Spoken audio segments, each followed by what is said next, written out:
السلام علیکم ورحمۃ اللہ وبرکاتہ۔ محترم ناظرین، دارالعلوم دیوبند کے شعبہ تجوید و قرات کے مایہ ناز استاد حضرت مولانا قاری شفیق الرحمان صاحب دامت برکاتہم الحمدللہ صحت مند ہو کر دارالعلوم دیوبند آ چکے ہیں، جس پر ان کے شاگرد نے بہت ہی خوبصورت مضمون لکھا ہے کہ میرے پیارے استاذ، جن کے کردار سے آتی ہو صداقت کے مہک، ان کی تدریس سے پتھر بھی پگھل سکتے ہیں۔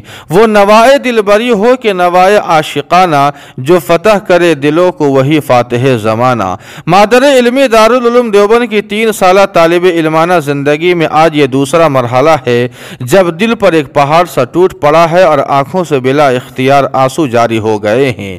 اہل علم کا طبقہ جانتا ہے کہ گزشتہ سے پیوستہ سال عظیم محدث، عاشق حدیث و سنت، مسلک اہل سنت والجماعت کے عظیم ترجمان استاذ محترم حضرت مولانا مفتی سعید احمد صاحب پالنپوری نور اللہ مرقدہ ہمیں داد مفارقت دے گئے تھے۔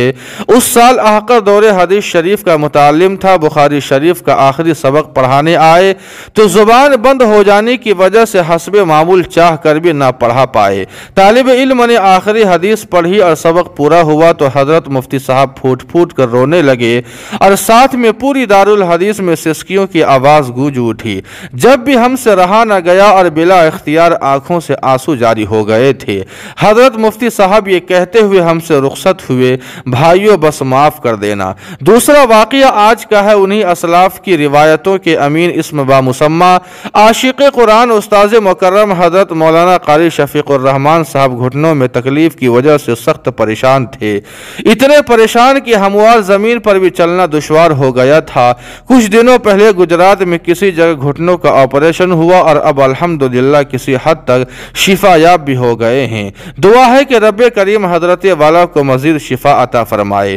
تقریباً 1 مہینے کے وقفے کے بعد آج صبح جب درسگاہ پڑھانے کے لیے تشریف لائے تو حسب معمول ہونٹوں پر تلاوت قرآن اور آنکھوں سے آنسو جاری تھے۔ سلام کرتے ہوئے زینت مسند ہوئے اور کچھ دیر قرآن کریم کی تلاوت کرتے رہے، پھر مسند پر ہاتھ مار کر معلوم کیا کہ سبق کہاں پر ہے۔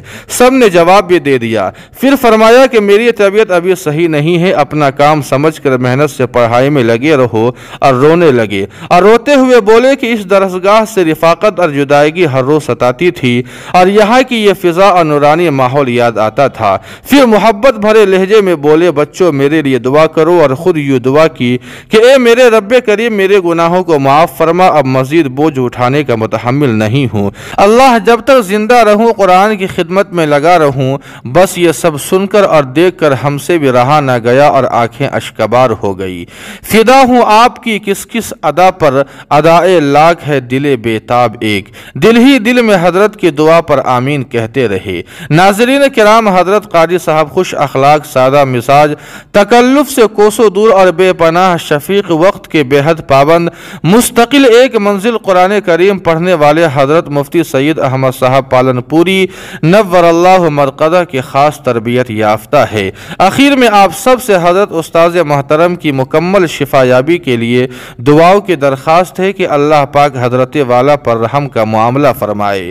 آمین ثم آمین یا رب العالمین۔